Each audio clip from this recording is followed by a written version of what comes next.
Yo, YouTube, what's going on, man? As y'all can tell, we got the blue vibe going. I know for not most, but all of the previous episodes, it was the red vibe. Now we got the blue vibe going. Yeah, so that's what we got going. I was actually in the midst of writing right now. You know, if y'all can see it, I know the mic's covering, but it's right until you're wealthy. Said it before, we brought it to fruition, right till you wealthy, reading till you rich. As you can see back down the screen, you probably can't tell on one of the little laptops back there, we got it on now. So don't worry, the lighting's gonna get better, man. We still setting the tone in the stage, and eventually we're gonna move and put this whole little setup into another studio in another room. But yeah, we're moving. But yeah, I was like really working on, excuse me, real quick, I'm about to open this up real quick. I was really working on getting this second book out titled Successful Self-Talk. I know, right? I like the flow of how it goes, but I'm just like, hope that's not too hard to roll off people's tongues. Successful Self-Talk. What's the name of the book? Successful Self-Talk. That's a lot of... But yeah, man, so I was actually working on that, man. I already have, and it's crazy, the exact same part that I'm writing right now in the book is actually talking about what I'm about to say. Like, I already have a vision of like each book that I'm releasing in the order that I felt they should be released in. So like I already have like 6 books already mentally written and jotted down. I just only published one, and I want to put a certain type of energy behind one. I gave myself 1 year for each one, so the years passed for the first one, so it's time to release the second one. And so on to, get involved with these bigger publishing deals and stuff. But, it feels good having your own publishing company for the most part. 1888. But yeah, what I was saying is that being able to see the vision of something in your mind before it becomes tangible in the world for the world to see it. And that was the part I was actually writing down for the first chapter of Successful Self-Talk. And yeah, man, the book is about exactly what it says. Or what the title is teaching you how to talk yourself into success instead of talking yourself into failure and a life that you don't want, a life that you'll regret, and a life that you really, really hate, which most of us do. We'll look back at our lives and be like, man, why am I here? And we don't think about all the dialogue that led us to our lives. Let's just, omit the things you can't control. We focus on controlling the controllable. So let's admit the things that we can't control, like where you were born, who you were born to, your beginning financial situation up until a certain stage, and how you were treated as a child, which a lot of times our lives spiral out of control if we don't catch those childhood traumas at an early enough stage. So teaching yourself to realize, like, once you found a point in your life where you was like, you know what, this is up to me, then that's when I think you got to use that whole standard and parameter of saying, yeah, everything starting from this point was based off of the things you told yourself and the actions that you followed based off of the self-talk that you had. And that's pretty much what the book is about in a nutshell. But yeah, we back at it, slowly but surely, building these episodes up. I think we're episode 7.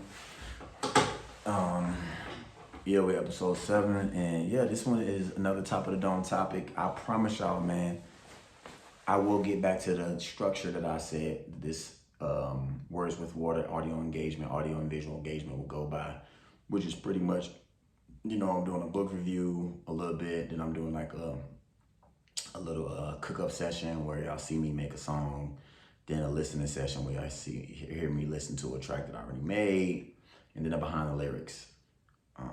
So I might mix it up, do all 4 of those in one episode. I might break them down and just do a whole episode just behind the lyrics. But either way, it's gonna be words related, it's gonna be manuscripts related, it's gonna be music related, it's gonna be literature, book related. So it's all words, bro, all things words. Yeah, but this episode, the top of the dome topic that I was thinking about, I can't remember where I was at. I try to get some backdrop story behind where I was thinking about it at when I thought about this top of the dome topic. But I think I might have been sitting in the studio thinking about it. But yeah, it's pretty much, let me get the vibe going again. Get my little palo santo.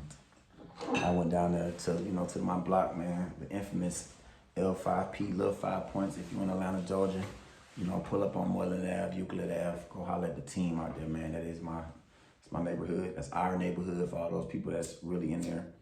You know what I'm saying? think it's the most diverse place in the city of Atlanta, hands down. The most diverse and acceptable place. You know, if you know, you really know, and that R makes a difference. They're really in it. If you know, you know. You know, most people like, yeah, if you know, you know. And I'm sure I said this on here, but it matters so much to me. Because so many people like, man, if you know, you know. And then they really don't be knowing. So I had to go back and deem like the R and be like, if you know, you really know. So like, if you know, you really, really know. Straight up. So if you know, you really know about Moreland Ave, you know about Euclid Ave, you know about Sycamore, you know about Seminole Avenue, you know about Highland, you know about Ponce, you know about East Atlanta, you know about east of Atlanta, east downtown, all that east of Atlanta.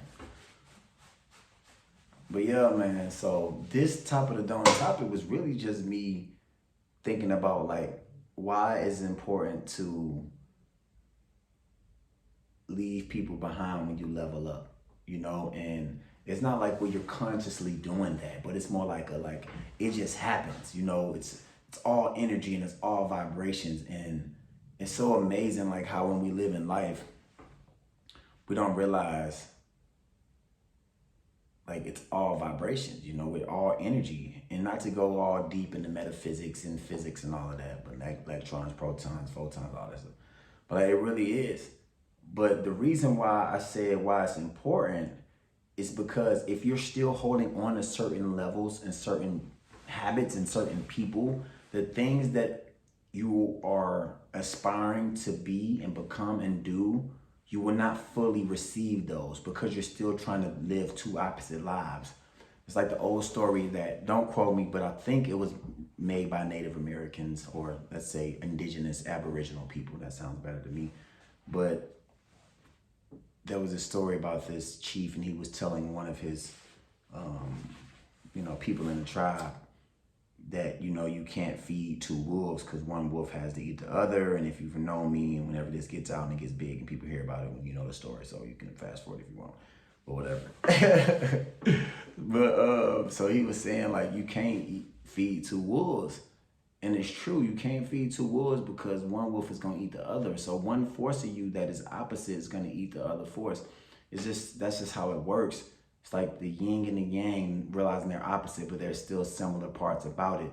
We don't realize how familiar we are with the things that are around us. You know, it's like you might be like, man, I ain't like this girl. And you might be like, I ain't like that guy. We were so different, but it was like, there was one thing that kept y'all there. I might have been both overly sexual. Y'all might have both been horny at the same time, which happens to be the case for majority of these relationships nowadays. You know, that might have been the case. And then you realize like, dang, why did it go that way? You know, why did it go that way? So there's always that one thing that keeps you there, you know, and in every relationship, every situation and engagement, excuse me, I had a little brain fart. Every engagement, you are the common denominator. So before you go out there being like, why this happened? Why that person do me like that? Man, just realize you are the common denominator. And that's when you start really taking accountability for yourself and your own actions. When you're like, okay, why am I not getting to this next? I had to do that. You know, I know I just kind of switched it up real quick because I thought about it. But like, I had to do that. I had to stop going around people. I had to cut things out of my life. You know, and the reason why I didn't like let go of all my partners, and real spill, you know, and I know I always bring this up. If y'all hear me, y'all probably won't be hearing me talk about this, but at least I recently just got a relationship, and it wasn't her directly or why I left the homies, because I was already on that trajectory anyway.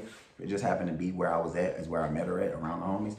But like, once I got with her, I wasn't even around the homies no more. But it was just fate to be like that because I was already moving towards it, like separating myself because I was having to level up to different energies. But I told myself, and all my partners can bear witness, I told myself one thing I wanted to be able to do is be able to stand in the fire and not smell like smoke. And what I mean is to be able to be around all these things that I used to do that was like vile, and all the vices that I had, and drinking and smoking, doing drugs, you know, thugging, all that, and still not feel like I have to do it, you know, and the whole like running the streets and all that, not necessarily saying as much, but like even to the point, like if we going out to the club, everybody might have their own little drugs and vices, and everybody might be drinking, popping bottles, and I can still feel like I'm okay and I don't feel no type of temptation. And I've gotten there. And that was my goal. That's why in the beginning, and even to this day, I never wanted to be like, man, you know what? I'm gonna totally eliminate all of y'all for me to get better. Because I was like, nah, some people need to do that, but I'm stronger than that. I can do that. So even when I was quitting around my partners. And I guarantee you, we can fast forward this video. We'll go back and see it. And I hope my niggas realize and my homies realize, like, yo, bro, I'm glad you sacrificed and took that, because you was an example that was present in my life, so I can bear witness somebody doing it in front of me and still was able to be around. You know what I'm saying? So that's just the choice I took, you know, and that was the real reason why I just didn't dip out on my homies and be like, oh man, I gotta get the hell on, bro. I can't do this. I gotta be away from y'all. I was moving away from them, not because of the temptation, but because I needed other vibrational energies to come in my life, and that area was clogging it. Those engagements were clogging it. That thought process was clogging it. It don't have nothing to do with them. You know what I'm saying? I don't think there's such thing as a bad person. I think people just made bad choices because we all come from the same place. We do. The worst person ever in the world, Hitler, all these slave owners, all it. We all come from the same place. You know, we all was a baby once upon a time, you know, and some people might say on a spiritual level that it's deeper than that, and demons were put in babies when they was young. And we can talk about all this stuff. But once you break it down from dark matter and dark energy and spirits and all of that, we all come from the same place. But that's the same reason why I say, excuse me, y'all gotta ash this out a little bit. But that's the reason why I say, like, you got to really be able to understand it is important for you to not feel bad about moving on for certain energies when it's time for you to level up, so you can welcome that energy that's meant to come. Whether that's in a relationship, whether that's not in a relationship, whether that's in just yourself and things that you want to be, a person that you want to be that you've never seen in you. You know what I mean? And it's so imperative to your growth for you to be able to realize that. It's like, man, you know what? Why am I still holding on to these things? That's why I got to the point where, like, I will let go of anything. Like right now, bro, I ain't having no sex. Cause I'm like, okay, maybe having sex is holding me back. And it's been tough. You know what I'm saying? You know how Scorpios get down. I'm gonna leave it at that. Yeah, I ain't even go, you know, get on the horoscope type stuff. But yeah, like, because I was thinking, like, man, you know what? If it's really this that's holding me back, then I'll let it go. And what gets me about sacrifice is that people act like sacrifice is a new concept. But I think it's such an old concept that we dismiss the power behind it because we realize how tough it is. You know? So that's why I told myself, like, okay, cool. What is it? You know, and you won't know until you go out there. You won't know until you let things go, to let that person go, to let that habit go, to let that way of thinking go, you know? So I looked at myself and I was like, man, if this is all I need to do, cool. What can coming in? Clear the clear the place, you know? If you take a piece of paper, for instance, I got a piece of paper right here. And if I got this piece of paper, and let's say this piece of paper right here, I'm drawing all over it, right? And I'm writing all over it. See, right now, it don't look like there's much on that paper, right? You can't really see that. It's just a few lines, you know what I'm saying? But let's say if I go and I add more and more to that paper, I go and I add more and more, more and more and more. And I color it in. I just keep coloring and coloring on it. Color, color, color. If you keep coloring on this piece of paper, eventually you ain't gonna have enough space. You ain't gonna have no space. So you look at that paper when I first gave it to y'all, and I only color one side right now because I don't wanna burn all my pens out, but y'all get the concept. So look, this one side right here that I covered, it's full. That's how your life is. When you dealing with people, your life starts off blank, and then you start dealing with certain energies, and it gets full, it gets filled. There's no space in your energetical plane for anything to come in. Bad, good, you know? It's just, you just stagnant. And you wonder, like, man, why is the same type of people coming around me? Yeah, a new person came, but but the same energy came. You feel what I'm saying? Do you get what that? Like, it sound crazy, but a new person came, but the same energy came. So nothing new can come into your life energetically because your energetical plane is too full. And that's why you got to let go of things to let up. So you might say, man, bro, why do I keep getting the same type of girl? A new face came, but the same type of girl came because that's the energy that you're emitting to the universe. So that's what's coming back to you. You know what I'm saying? You might be like, man, why do my homies keep keep hitting me up. All these dudes from my past keep coming. It's like, okay, well, yeah, a different person came, but the same energy came. And that's what it's about. So when you know how to just remove yourself and say, man, you know what? It's important for me to leave this behind. This is the only way I'm gonna be able to get to the next level. Then you're taking an oath with yourself about how much what you're trying to do and what matters to you the most really matters to you that much. Because it's like we can say and put out on the table and say, all this stuff matters to me that much. But then somebody says, okay, well, if this matters to you this much, you need to do this to prove that it matters to you this much. Then you looking back like, well, damn, but I don't know if I can do that, but for real, like, you start looking back like, oh, okay, I don't know about that. Because like, it's so easy to say something. It's so easy to claim how much we want something, how bad we want something. But then when it's time to put the effort in, we falling back. You know, we second guessing, we questioning ourselves. You know, the proof is in the process. The proof is in the progress and the perseverance. The proof is in how much you're willing to persevere for this thing, how much you're willing to do to see the progress of this thing. And that's where it really comes in life. So I feel like it hit me, and I believe, I try to really watch when I say I feel, because it's like, is that really a feeling? You know, and some people are like, is it that serious?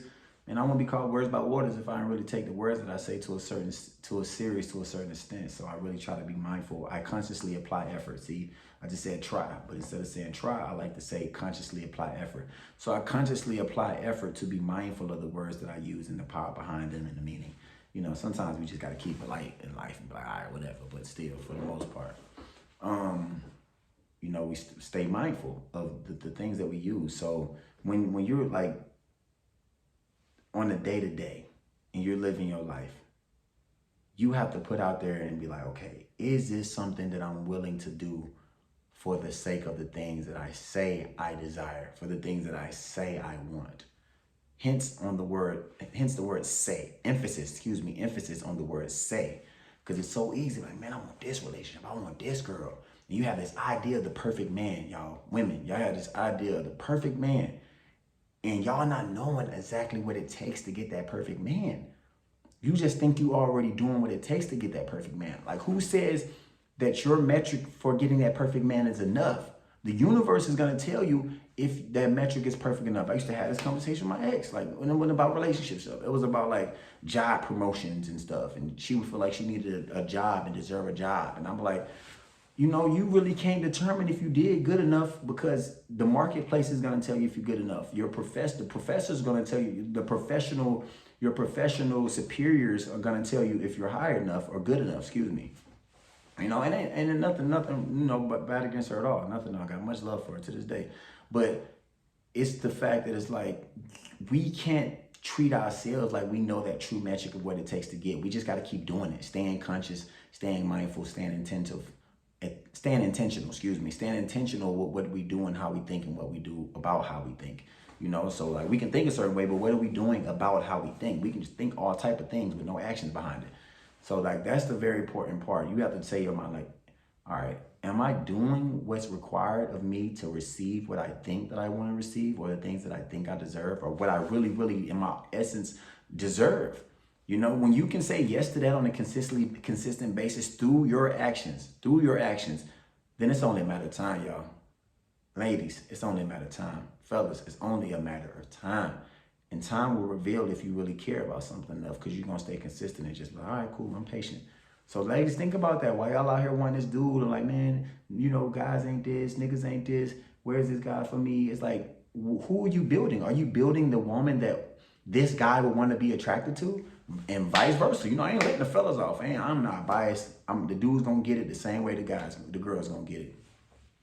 Fellas, for myself, that's why I try to consciously apply effort. I consciously apply effort to really go hard on myself when it comes to like being the person that I want to receive. That's why I have on my whiteboard in the room, I have be the love that you want to receive.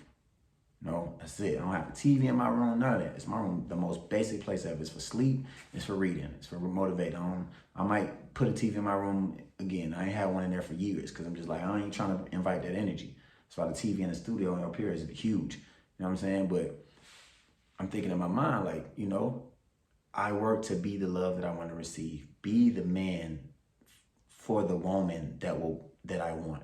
You know, be the man that the woman that I want wants. And then after that, it's easy. You're not playing like defense. And I had this conversation with my stone homie, and I was like, yo, Mo, you know, we got to really be able to play a better offense than the defense. And when you're on offense, you just worried about what you're doing. You ain't really worried about what the next person doing, because you can have the best offense ever. If your offense fire, you slick, don't have to worry about nobody defense, because you can dribble, shoot, you can shoot from other side of the court. You feel me? Boom. You know what I mean? And it sounds ridiculous, but metaphorically speaking, it makes a lot of sense. So when your offense is on you and you working about yourself and being open and being in a state of reception, I think that's how the word is. Receptions, a state of receiving. Receiving, geez Louise, where can't get your words out? Get your words out, bro. But when you're staying open like that, then you can receive. That's another thing that we don't do, is we're trying to level up and get to higher vibrations and higher levels. And we don't leave the people and the energies and the places behind to open up that, to make room for that. You have to make room, and then you have to open up. So you can open up, but then if you don't make room, nobody can come in. So it's just like saying, pretty much, like our proverbial energetical plane has a max capacity of 300. And then the door is closed, and you have 300 people in there with the close sign on. Like, ain't nobody about to come in, ain't no energy that you want. That's the best metaphor for it. So you have to realize, what is your energetical capacity? You know that from yourself when you start looking bad, feeling bad, when you just start spiraling out of control. You can see it in your skin, see it in your eyes. You know, human babies are born pretty well. Unless a baby's sick, humans are born beautiful. Skin soft, eyes are white, teeth are looking nice when they finally grow. You know, like however it is, not the shape, but like the color. Like I said, unless there's some sickness in them. Other than that, we're pretty much perfect, you know, as much as we were born to be. You can tell if your energetical capacity for your plane is to the max. You know what I'm saying? And then you have to open up, you have to turn the open sign on. You know, a lot of us, we don't have the open sign on. So it's like, we're looking to receive these things on a higher level, and we're looking to level up energetically, but our energetical plane is maxed out to its max capacity. So no new energy can come in. Only the same type of energies can come in, different faces, same energy. And then you're not open up. You're not in a state of receiving. So you have the open sign. You don't have the open sign on. You have the closed sign on. You know, so turn the open sign on, clear some people out, clear some energy out, and then watch what happens to your life. So I feel like I got to the point. Like I said, I'm really trying to come in with these and be short, especially because everything I do is for the current attention span. You know, so I'm gonna start making some of these shorts too, because that's the era we in. So I try not to go over 30 minutes, really try not to go over 25, 20. I don't think we almost at 25, so I'm sure people got the idea. If not, believe I'm coming back with more. This is another top of the dome topic. It's your boy Waters. Yeah, man, loving life. Words with Waters, audio engagement, audio visual engagement, writing till you're wealthy, reading till you're rich. And as I say, don't forget to write your world into existence.